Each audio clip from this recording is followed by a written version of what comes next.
ঢাকা মাওয়া এক্সপ্রেসওয়ের Dhaleshwari toll প্লাজার দৃশ্য এটি।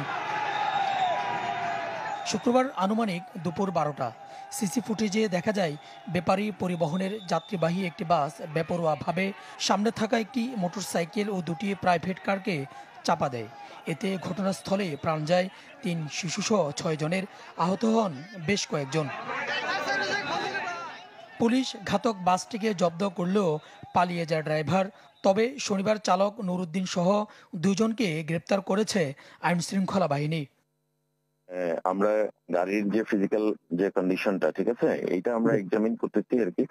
যেহেতু সে আপনারা হয়তো ইতিমধ্যে জেনে যাবেন আর কি যে ড্রাইভার অ্যারেস্ট হয়েছে আর কি, ঠিক আছে। হ্যাঁ, অ্যারেস্ট হয়েছে, আমরা 2 জনকে অ্যারেস্ট করেছি আর কি।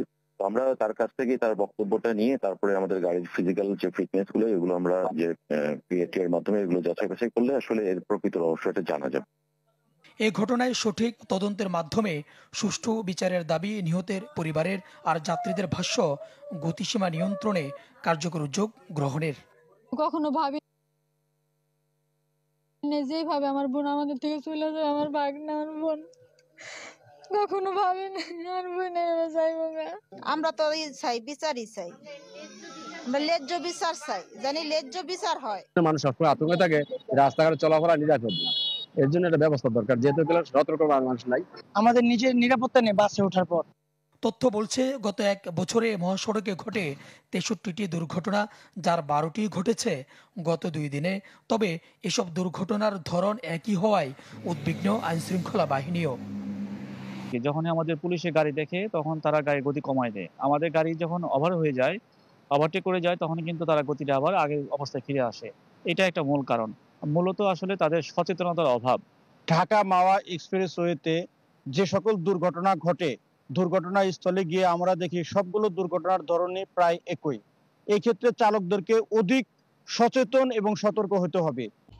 রাষ্ট্র আল্লাহ, তুমি রাষ্ট্র পর্যন্ত জ্ঞান দাও খোদা, তুমি যাতে রাষ্ট্রে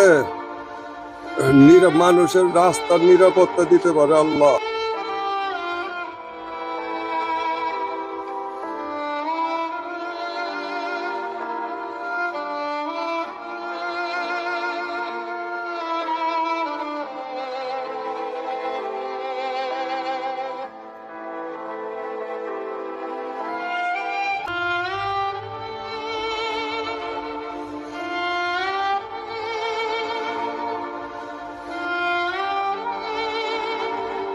আপনাদেরও এই যে সন্তান স্কুলে যায়, কলেজে যায়, বেড়াইতে যায়, আপনি গ্যারান্টি দেন মরে যাইব কিনা? রোজ শত শত মানুষ মারা যায়।